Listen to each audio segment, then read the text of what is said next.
Good morning, everyone, and thank you for joining the Louisiana Endowment for the Humanities in celebration of Poetry Month. I'm Erin Greenwald, Vice President of Public Programs and Editor-in-Chief of 64 Parishes magazine at the LEH. Today's program, Poetry in a Pandemic, is made possible in part thanks to the American Academy of Poets. In just a few minutes, I'll be turning the program over to our esteemed participants, but first, a few housekeeping notes. The program will begin with a conversation between Louisiana Poet Laureate, John Warner Smith, and xero, Chancellor Skidmore. And then John will be doing a poetry reading, and we'll wrap up with audience Q&A. Today's program uses Zoom webinar, and the program is being recorded and will be posted to 64parishes.org at a later date. During the program, if you have questions for the speakers, please use the Q&A button, not the chat button, at the bottom of your screen to submit questions. You'll see that icon if you hover over it, and then you'll be able to select and type in your question. I'm going to introduce our two participants today. John Warner Smith is up first. A native of Morgan City, Louisiana Poet Laureate John Warner Smith began writing poetry while simultaneously building a successful career as a public administrator and a banker. He now teaches English at Southern University in Baton Rouge, in addition to regularly publishing new works of poetry. Since his appointment as Louisiana Poet Laureate in August 2019 by Governor John Bel Edwards, John has participated in a wide range of public programs, including readings, lectures, workshops, and more, with the goal of sharing poetry's richness with all of Louisiana's residents. John is a fellow of the prestigious Academy of American Poets and has published 4 poetry collections, including Muhammad's Mountain, Spirits of the Gods, Soul Be a Witness, and A Mandala of Hands. His 5th collection, Our Shut Eyes, is forthcoming from Mad Hat Press, and we look forward to that. Our second panelist and interviewer today is Chancellor xero Skidmore, who's a writer, spoken word poet, educator, percussionist, voice actor, radio show host, and arts administrator from Plaquemine, Louisiana. Since 2005, he's regularly facilitated writing workshops in Louisiana and beyond. His published poetry includes the collection Upbeat, Downbeat. In 2013, he claimed the top award at the Individual World Poetry Slam. He now serves as Director of Community Engagement at the Arts Council for Greater Baton Rouge, where he facilitates writing workshops for the incarcerated, oversees the state Poetry Out Loud competition, and hosts the really dynamic and wonderful radio show and podcast AC23. Welcome to you both. Thank you so much, Erin. Thank you, Erin. Well, I guess this is where we take over, John. Let's get started, xero. So good morning. We survived yet another storm.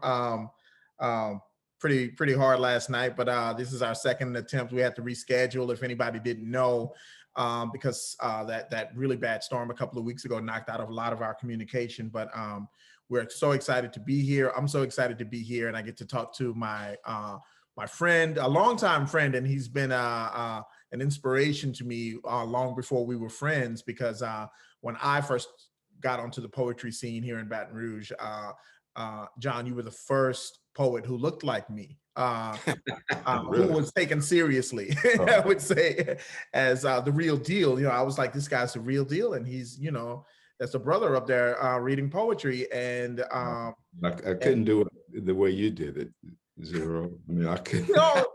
We all got our own style. It's tried, but I could not perform the way xero performed.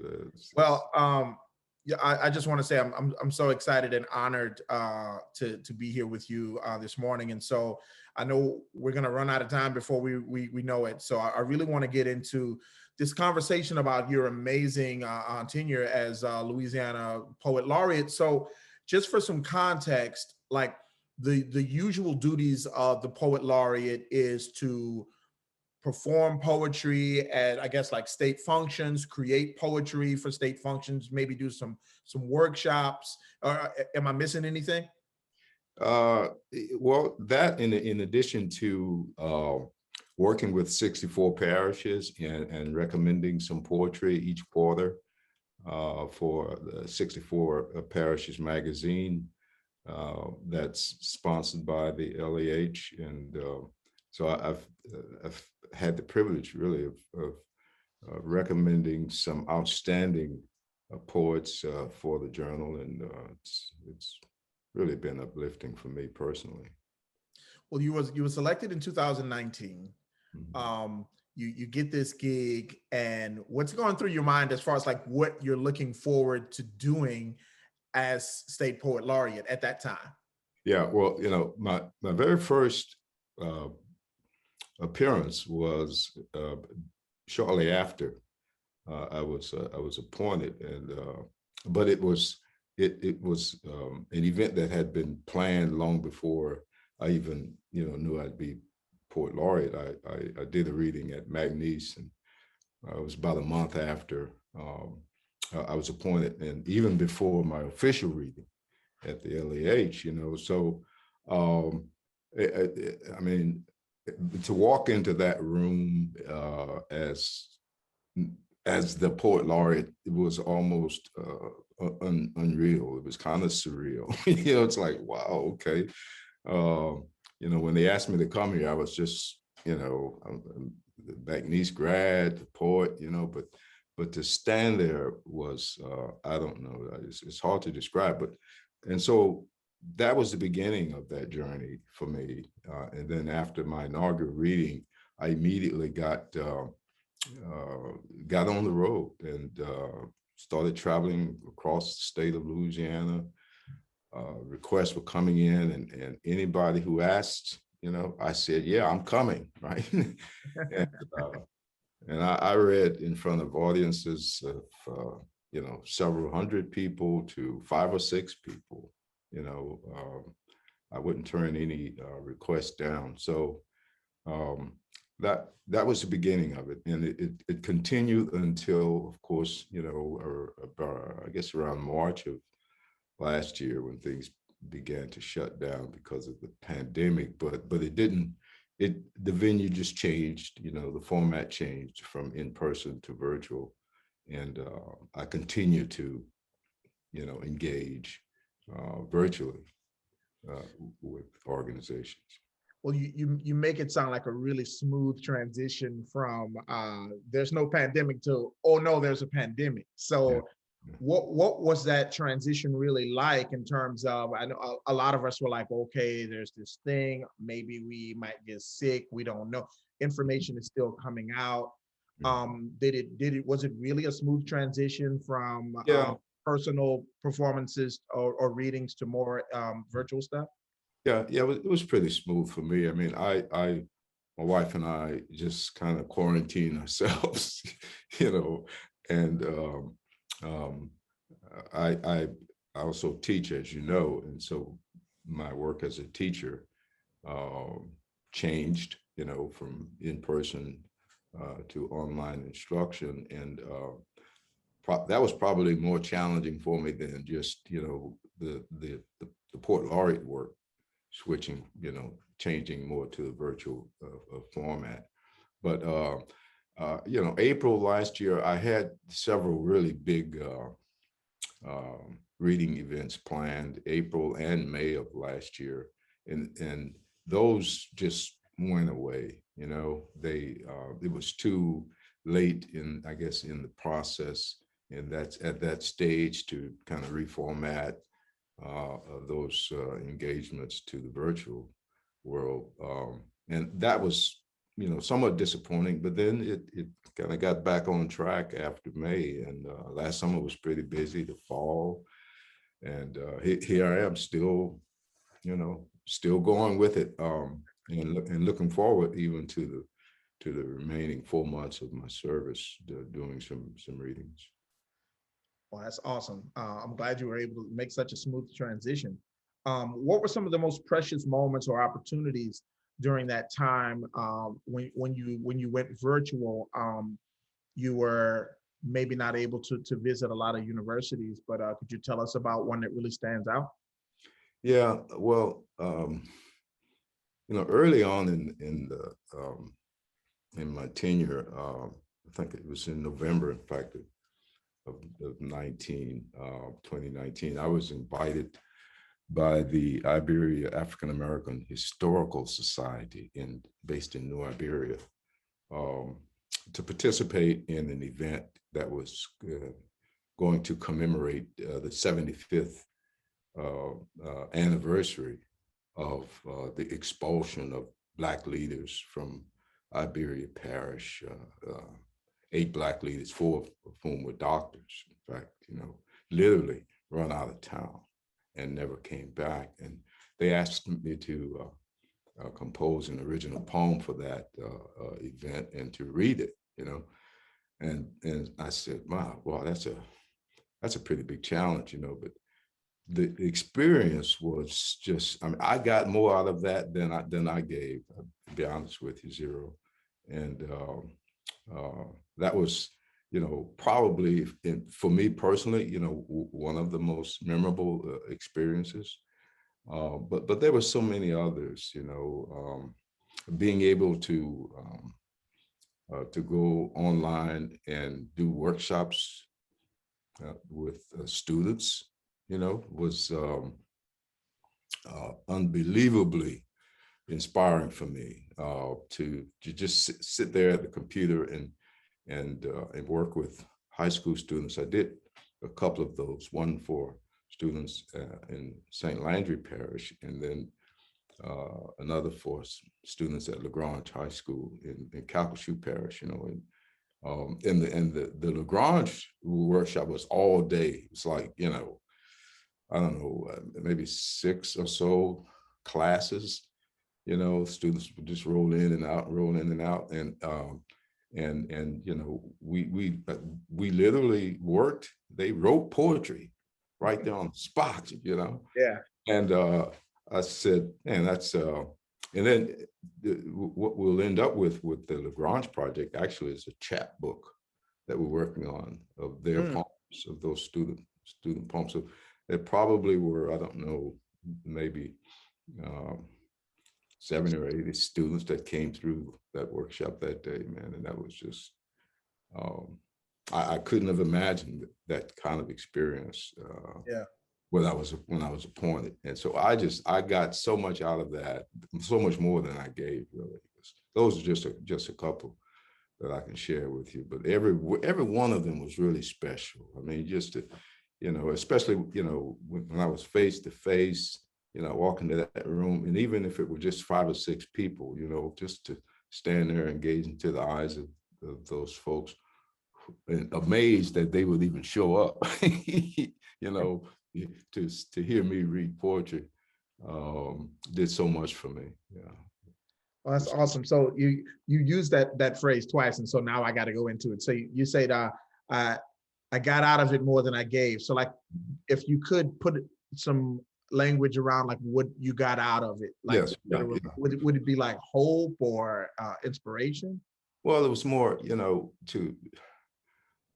to go to places that, in some cases, where I had never traveled or had done some limited traveling,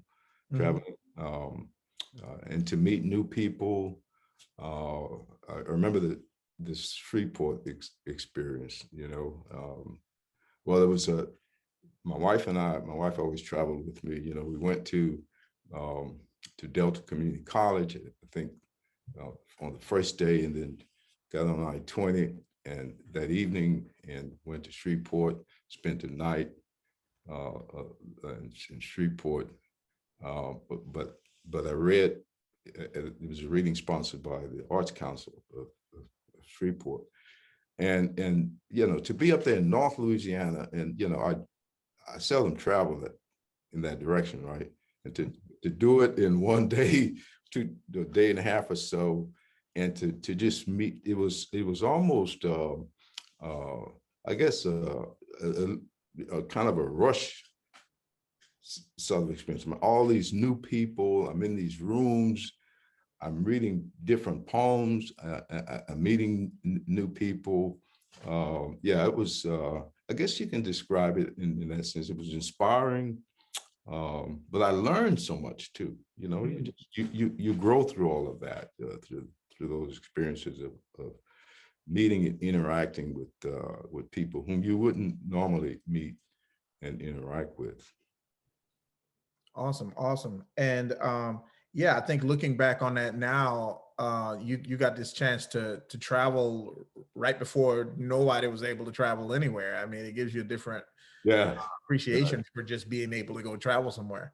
And in fact, yeah, I think the Monroe and Shreveport events were in February, and then things kind of shut down shortly after those readings. Yeah. Well, I do want to talk about, once we got into the shutdown, you're doing these workshops and these appearances online, but you also start challenging yourself to writing some new things. Could you talk about that a little bit? Yes,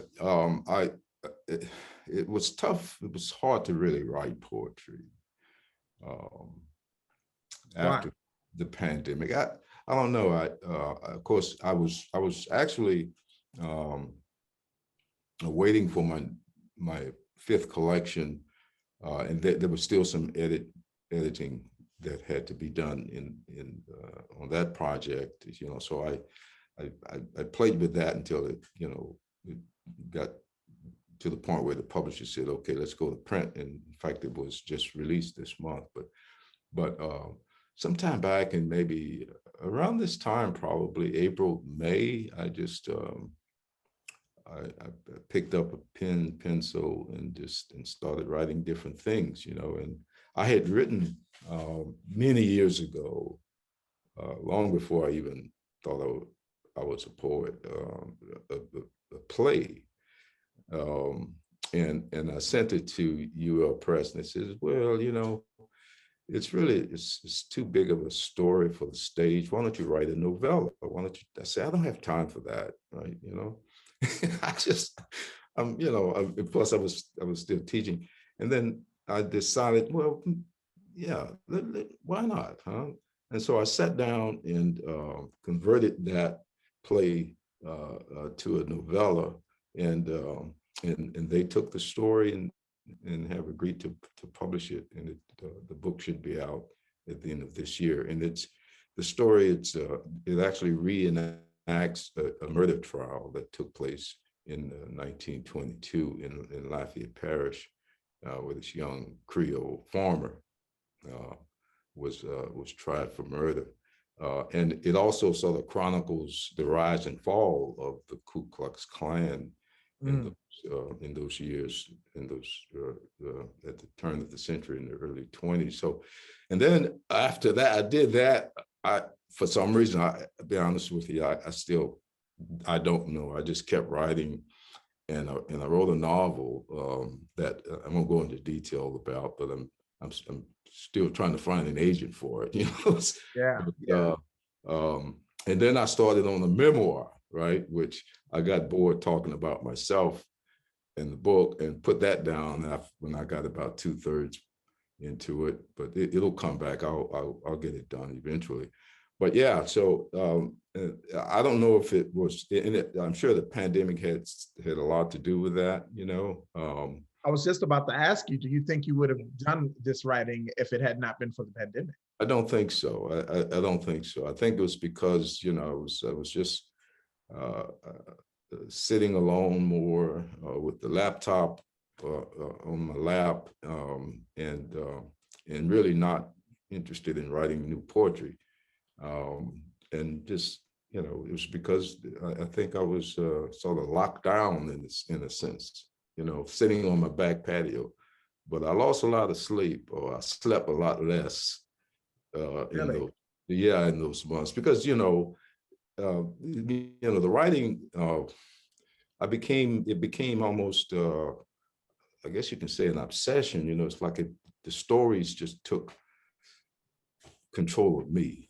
And in those months when I was writing, it was a different experience from poetry, and just the revision, the whole process of writing a story. I think I had studied some creative writing, in the MFA program, written some fiction and some creative nonfiction, but boy, I don't know how novelists do it and live a normal life. I mean, because it really sort of takes control of you, and you almost feel like you're sort of a vessel for the story being written, you know. But once you go down that road, you just have to finish it, you know. So, but I eventually got back to poetry.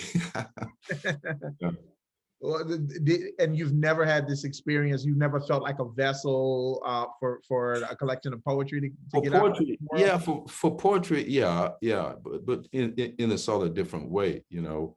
I always say that as a poet, you know, poems sort of come from nowhere for me. You know, I mean, I just less than 2 days ago, I was sitting up alone at night, like my laptop in front of me. I went to my Facebook page, and I thought to myself, you know, I haven't written a poem during National Poetry Month, right? And for some reason, I don't know why, but for the very first time, I composed a poem literally on the spot on Facebook, you know, and then it just kind of came out of nowhere, an experience that happened 20 years ago. So it's that sort of thing. I just felt like I was at that moment, I was, you know, I was being used to carry that poem. Mm. And got it done. And a lot of my writing happens that way. I don't sit to literally plan a topic, a subject, a poem to write. It just sort of comes, and you at that point you feel compelled to let it go through you and get done. You know, just Right. yeah. Awesome. So this novella you wrote, do you think you're going to write more? You're going to do any more of this? I know you said it took its toll on you, but yeah, it did. It seems to be something that you Yeah. have in you to Well, I've got to pursue. I'm going to finish the memoir, because I think it's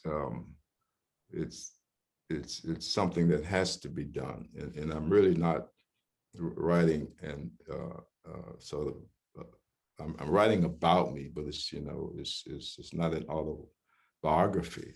It's a story of my experiences as a boy growing up, as a young man, and of course as a professional, living in the Deep South, in the Jim Crow and civil rights, post-civil rights era. And, you know, I'm 68 and a half now, years old, you know. So I think I can talk about some things that younger folks can't, you know. And so that I feel like I'm going to get that done and get it out there, and you know, hopefully find a publisher for it. The novel, you know, it's, man, if you ever go down that road, it's you know, you've just got to be ready for some disappointment, which and then because the pandemic also was affecting all of that. The pandemic was affecting the publishing world, you know. Yeah. They were taking on fewer projects. They had limited staff, and some presses had literally shut down, you know. So I've got this, you know, 60-something thousand word story sitting in my computer that I don't know what I'm going to do with it, but it'll get out there eventually. Yeah. Well, that's awesome. It's again inspired once again that you were able to take that time and do something productive with it. I don't think I did much productive with my time, and most people are probably like me. But that is great. So you have a few more months left in your term, and they're going to be selecting. I know they've already started to receive submissions for the next Poet Laureate of Louisiana. What advice do you have for your successor, if any? Yeah, well, just to be accessible, be accessible, because the mission is to enrich the lives of others with poetry, and it's Poet Laureate. You know, people think, well, Poet Laureate, man, this is that's a title, you know, this guy's got to be, it's got to be pretty good, you know, but I'm really not, right? But I would say to the next poet laureate to just get out there, travel. You know, the LEH requires so many events, engagements each year, and I think I far exceeded the minimum requirement there, because, you know, it was just something I wanted to do. And then I'd also say just enjoy the experience, you know, enjoy it. Time flies so quickly, you know, and it has been a pleasure for me, to be honest with you. And then, you know, my wife was with me everywhere I went. You know, she doesn't sit with me on these online things. I kind of miss that, you know, the traveling around the state with her, and us bonding, you know, going into these rooms and sleeping in all these crazy hotels and driving these rental cars and all that kind of stuff, you know. So I tell the poet laureate to just soak it all in and enjoy it, and you get, as I think I have, a whole lot more than you put into it. I think it will come back to you 100-fold. Absolutely. Awesome. And Xero, let me say this too. Something I forgot to mention. Just the thought just entered my head. You know, that of course, you know, I've done 2 of the Just Listen to Yourself readings sponsored by the state library, and both of those had to be virtual.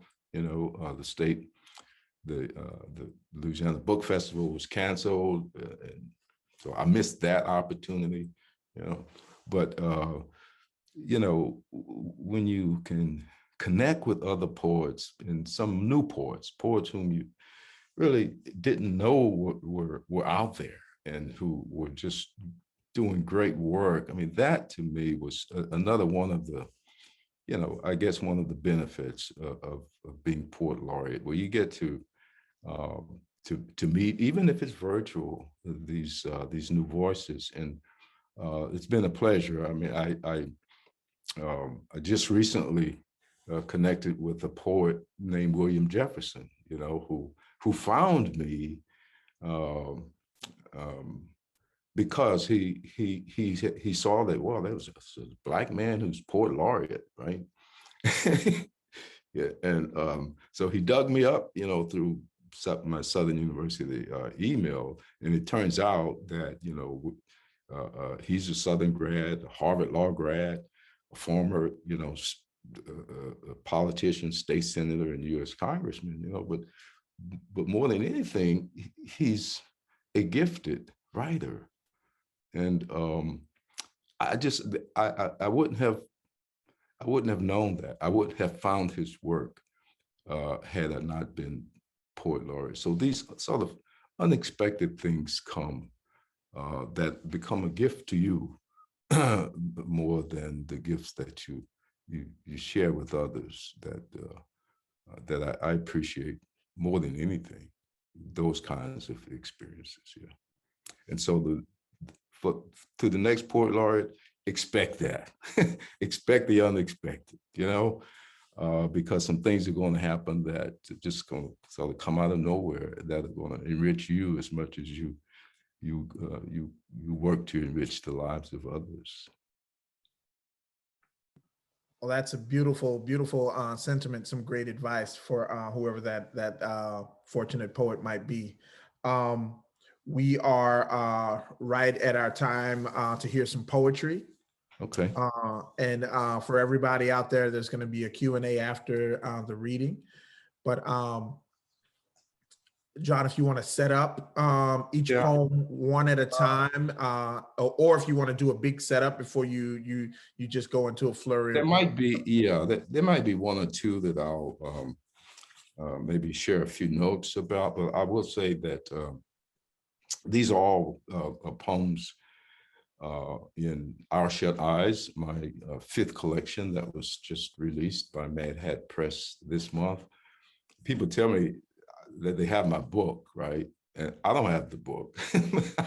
I'm waiting on the shipment of copies from the publisher, but some folks have gone on Amazon and gotten a copy. So I'll begin with, and these poems, by the way, let me say this, the sort of the theme of the book itself is poems on the subject of race in America, in whatever forms those problems take, and so I'm writing generally on that theme. Now, half the poems in the collection also commemorate the 40th anniversary of the Atlanta child murders. So about, I don't know, 24 or so poems of the book are poems that are about that experience, in which roughly 30 poor Black children, mostly boys, were murdered in the city of Atlanta 4 decades ago, and only 2 of those cases were solved. So I'll start off with kind of some light stuff, and then wrap up with the heavier stuff on the Atlanta child murders. This poem is called Soft Rock, and it's just a long 1-sentence poem. I'd like to read a really inspiring feel-good poem about race in America. A love thy neighbor and be loved back poem. A no protest, light and easy. People of all races talking, getting along, and treating each other right poem.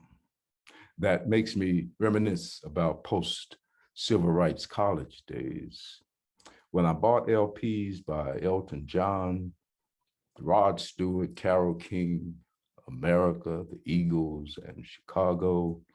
And I paid little attention to state and national politics and how badly white politicians and businessmen were treating Black people, because I had a cute, sweet girl and a regular part-time job that enabled me to pay for a very used 64 Ford Galaxy, and my white college professors were giving me good grades, while my white classmates were too caught up partying, studying, and trying to make good grades too, to be a threat of any kind. Even the stupid ones who didn't quite know how to relate to me except to tell a corny race joke that no one else laughed at, and that sounded more stupid than racist.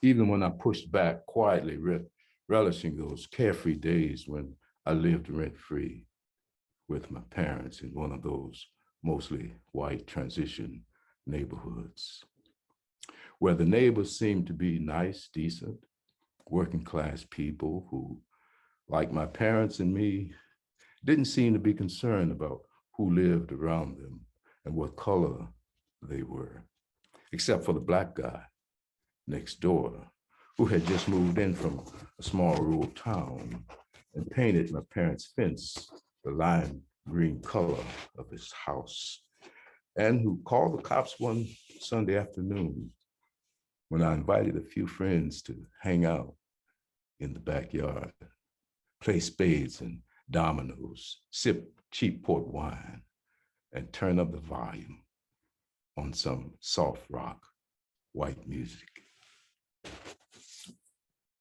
Now here's a poem titled Ephemeral.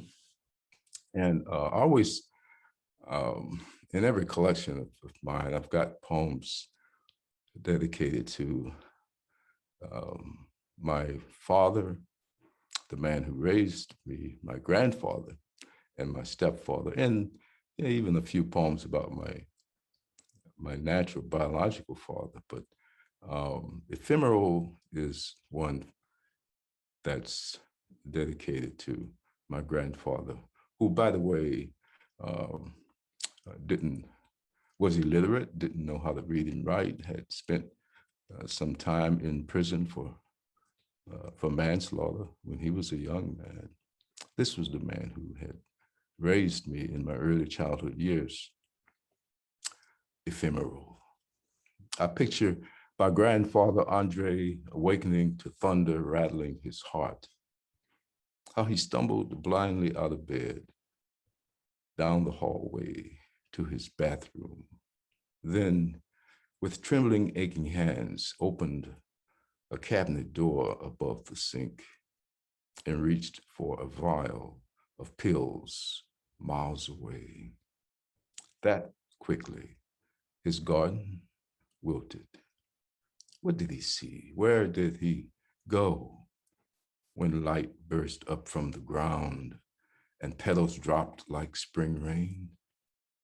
Losing him hurt deeply. Even now, 40 years later, as I write words he could not have read had he lived. He wouldn't know what a poem is or says, but he knew that rising at dawn to tend the life kept by his hands could inspire a story to be told. Art. I never had a racial encounter that didn't anger me. Even when I stopped to cast down a bucket, those words say nothing about my pain. A native son of America struggling to find work, pay some bills, keep a roof over my head, and feed my family. I'm standing alone on a street corner that has no signs, peddling my soul and singing the blues to icy cold air. My shoes barely got soles and I have no coat. I've got $2 on my government card.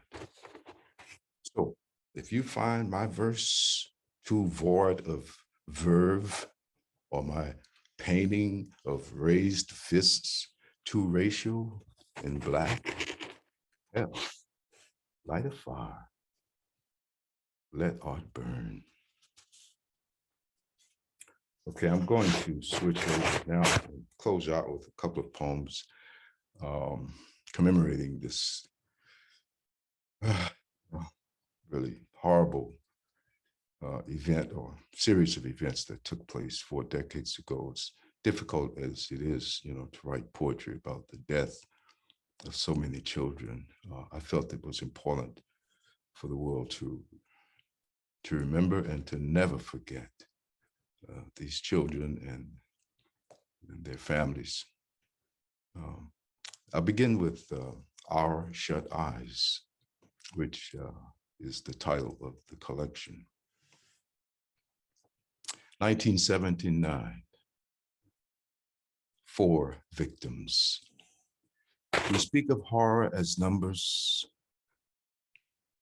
Black children murdered and missing, mothers hurting and waiting, days, weeks, months without answers. With eyes shut, we wander a labyrinth of emptiness, smothering in hope of finding what time has given and taken back. 1980, 13 victims.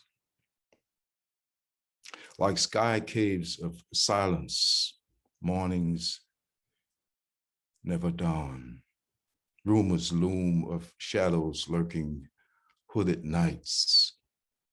Trees walk with men, searching the moribund woods where snakes slither to the crackle of twigs, scattering the quails. 1981, 13 victims. Children hustle, squint at the sun, or lie pretending to dream until sleep comes coldly and unawares. Like baptism, someone is washed, someone chants a freedom song of slaves lost to seawater. with only the past.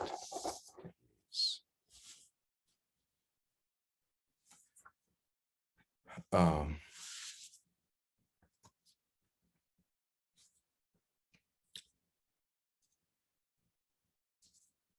okay, I'm going to maybe close with this last poem, maybe two. And I'll say this, that this is a poem found in statements made by one of the mothers of the victims.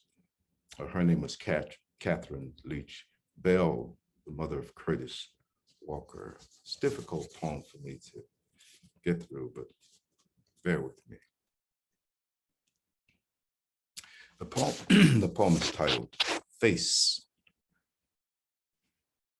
Curtis was a mama's boy. He mostly stayed home helping me care for his younger brothers. His favorite show was Sanford and Son. He loved to draw and would say, "Mama, one day I'm gonna make you rich." I told him not to leave the house, but he left anyway. When he didn't come home, I went down the road looking for him, praying, "Please, God, don't let nobody have my child. Please, please, God." I was watching television and saw them pull my baby out of the river. He had been missing for 2 weeks. When the mayor came to say Curtis was dead, I ran out the front door. I couldn't go to see my baby's dead body. My sister said he couldn't be recognized by his face. That night, I cut off all my hair and I put a razor blade to my wrist until I heard a deep voice say, "You've got to live for your other children."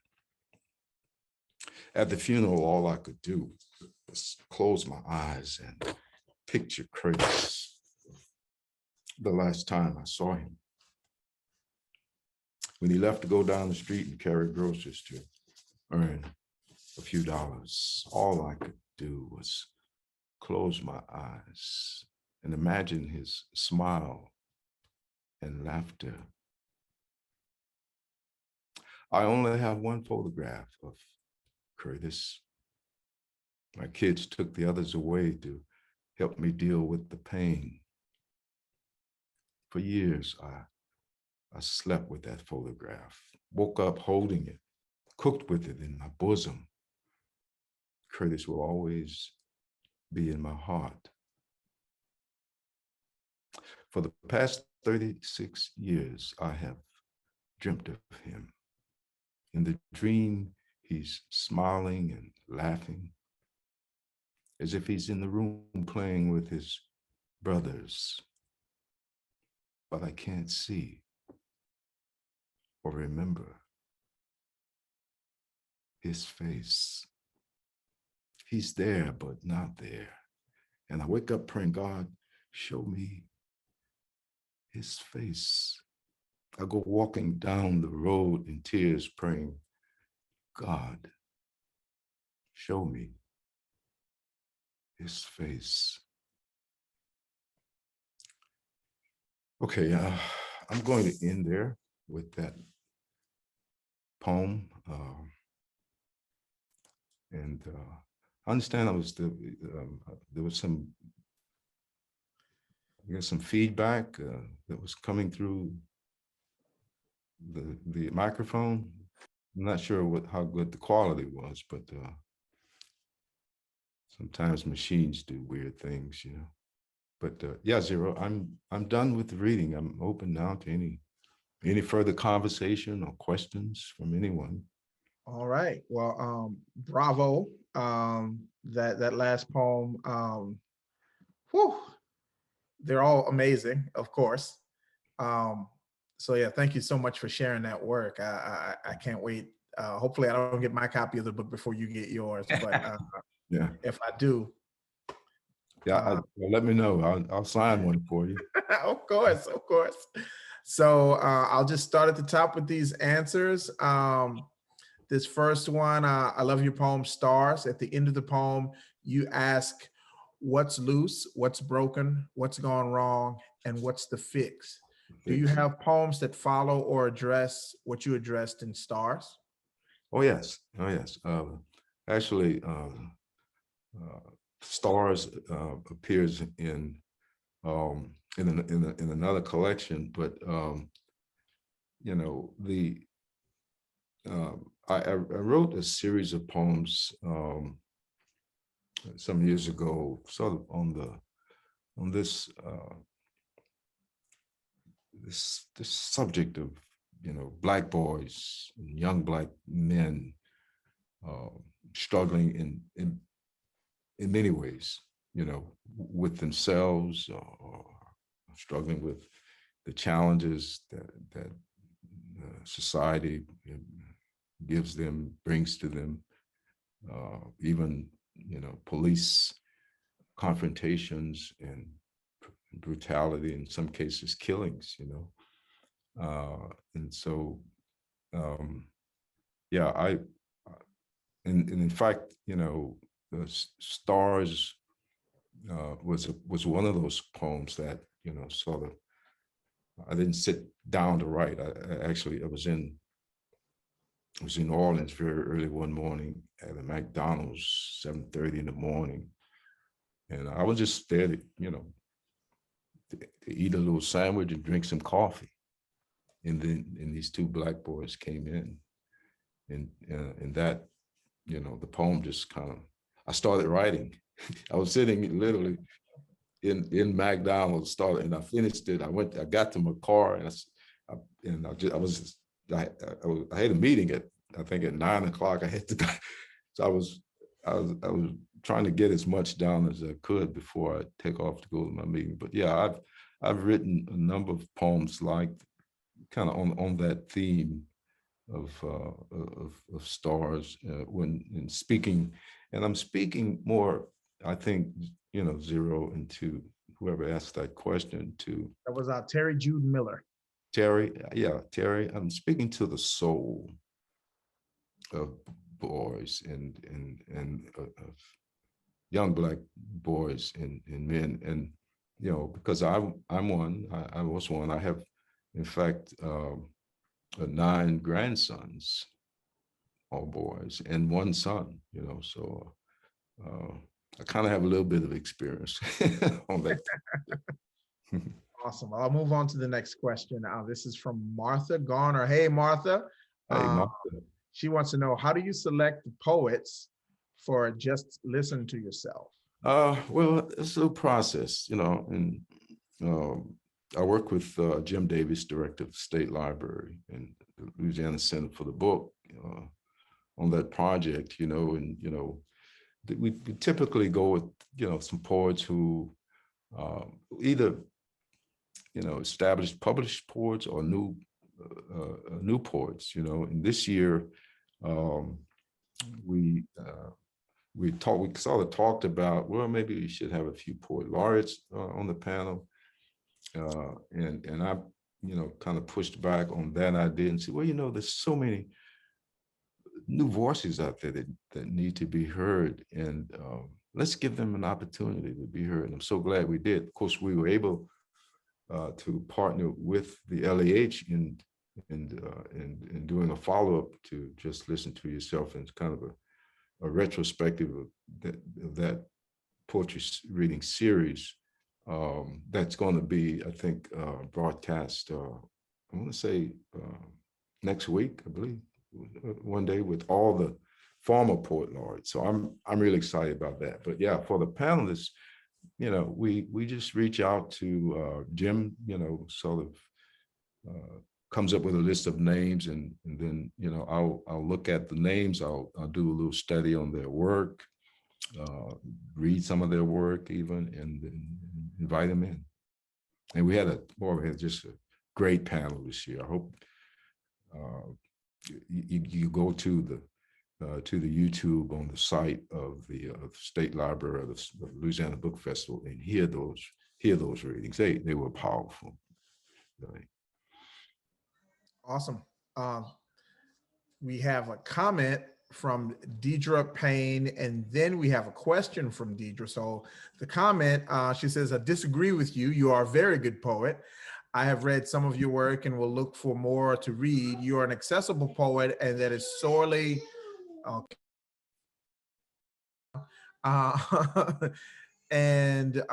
sorely needed today. The world needs to hear poetry being read by the poet who crafted the words that clarify the madness. You are an excellent poet with a great voice for the work. Thank you. Well, thank you for And that the question is, would you read songs we never heard? I guess that was a question before your reading. So, not for the Q&A. Yeah. Yeah, I don't have the book. There you go. Sorry, Deidre. Moving on. But I've got the manuscript, right? Yeah. But unfortunately, it's scattered, and it's so I say scattered. The pages are not in the order that they appear in the book. So I don't know whether But that's on me. I should have maybe read through the questions before you did the reading. But while I was in my defense, I was interviewing you at the time. Yeah, but and I'm not sure. And in some cases, I've even thrown some of these poems away. But while waiting on the book, I'll dig through the stack of paper while I'm maybe answering another question, and see if I can find that. I want to please. Who's that? Deidre asked that question. Deidre Payne. Yeah, Deidre Payne. I'll if it's here, I'll read it. I'll find the next three are not questions. They're comments. So I'll read through them while you're doing that. Marion Moore. She said, I wondered about his writing process in regards to his books. Does he write poems and notice a theme emerging that defines the nascent book? It is a question.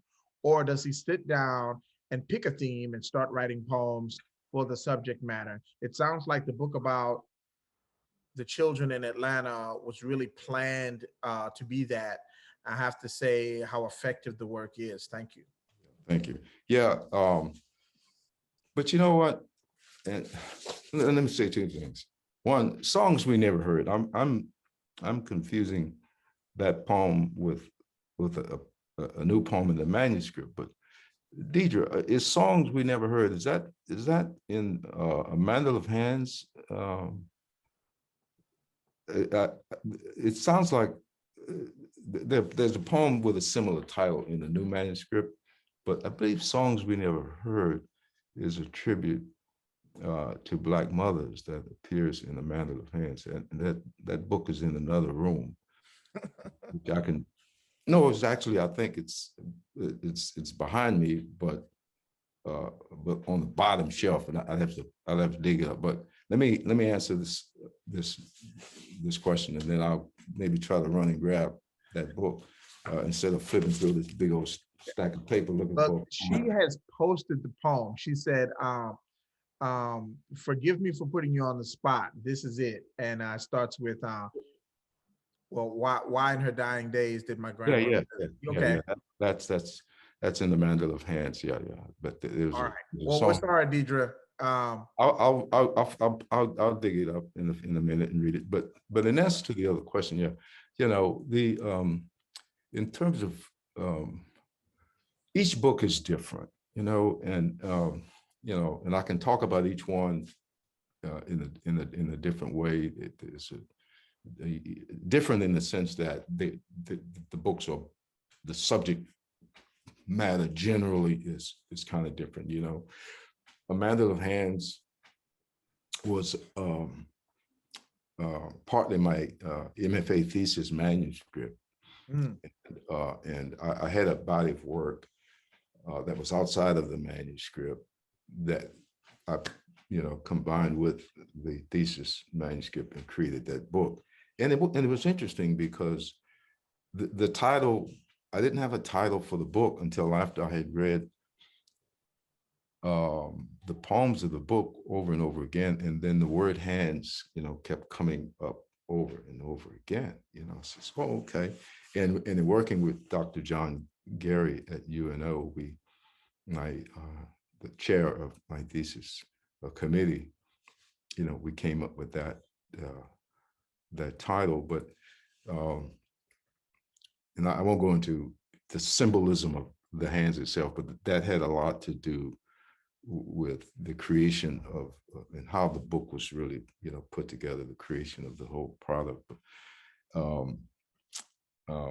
Soul Be a Witness, that's the poem that Stars appears in, and other poems written sort of to and for Black boys. And again, I was just speaking to that experience of being a boy, being a man, and Black, and those challenges that we face. And I'll say that without rambling on too long, but that book was born out of a letter that my son Patrick had written me in an email one Father's Day, and I was traveling. I was in Charlotte, going to a writing workshop in Greensburg, Pennsylvania, and I struggled with how to answer that letter for weeks, and decided that I'd write a book about it. And then a book to Patrick, dedicated to him as my response to his letter. Now, Muhammad's Mountain is a book that was purposely written to pay homage to Muhammad Ali. I mean, I felt that there was a void in the world of words, and that more poems needed to be written about this great fighter, this great humanitarian. So that was every poem of the book, is paying homage to him. And Spirits of the Gods was a book that was written in collaboration with Dennis Paul Williams, a gifted, talented visual artist living in St. Martinville. And Dennis would send me text me pictures of his art, and I would create poems from that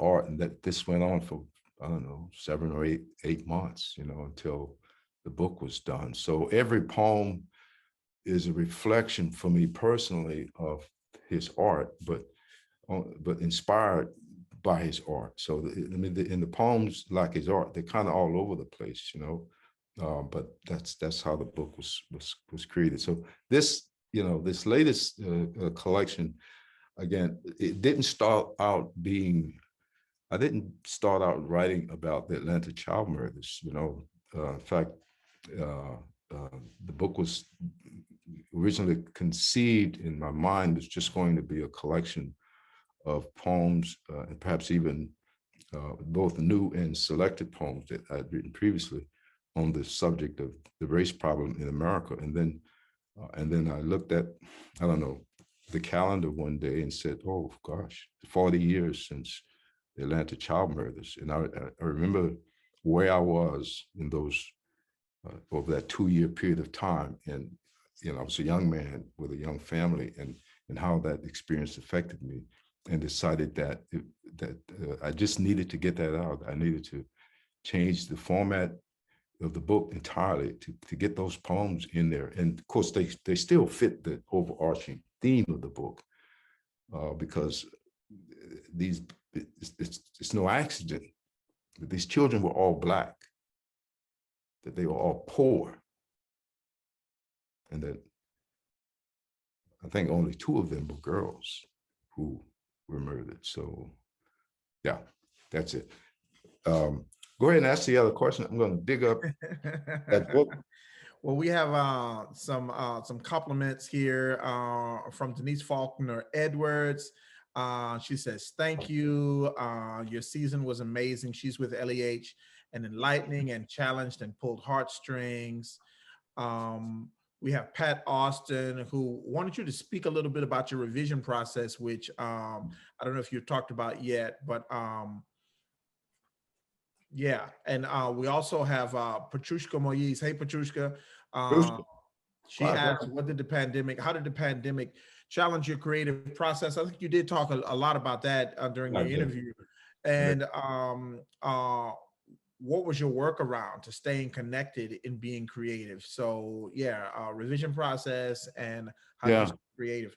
yeah, the revision process, you know, like most writers, most poets, all poets, you know, we have a tendency to work, overwork, rework, and overwork poems, you know. But I I I strive to hear what I want the reader to hear and to feel in the poem. Now, um, and I pay very close attention to the sounds of words in the poem, and to the imagery that the poem is creating, because I think that's important, you know, that the reader see, the reader hear, the reader feel. And so I at some point in the revision process, I'll begin reading the poem out loud. You know, I'm not like, you know, some people will record the poems and they play them back to themselves. I don't do that, but I do throw a lot of paper away, you know, and just work and work um, until I think the poem is baked. And I'll say this, I made this comment in an interview I did recently, was there's some poem, what I expect in a poem, Xero, is the unexpected. I really, I get a rush in spontaneity, and I look for that. I wait for that in a poem, in the process of writing the poem. You know, that I think that's an element that is, you know, that's what creates poetry. You know, and it sort of comes out of nowhere, where I, as a writer, find a meaning in a poem that is unexpected. When I sat down to write this poem, I didn't expect those words to come, right? I was writing other words, but then there was this aha moment where the poem creates itself almost, and I become the vessel. And that's just, it's a spontaneous thing. It's not something you plan, you know.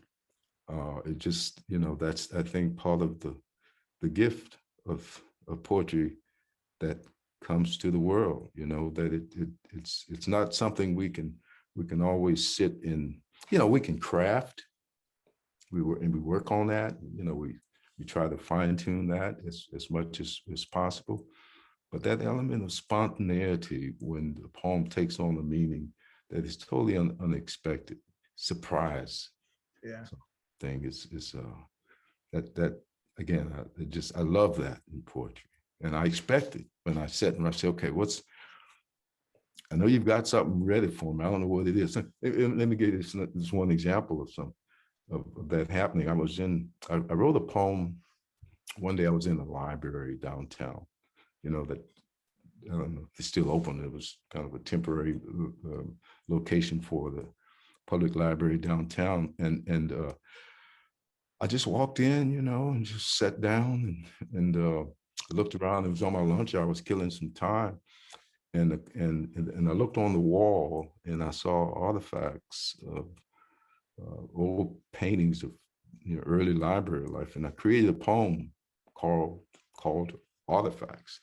And I went back to that library a few days later, and this security guard was there, armed security guard. You know, I was sitting down reading a book or something, and he says, "You know, you remind me of some old guys who I knew when I was a little boy." You know, and he told me this story of these old farmers who they were. You know, and so I said, "Man, it's a great story." You know, it's a really beautiful story. So as I started writing the poem, something told me, become the boy, right?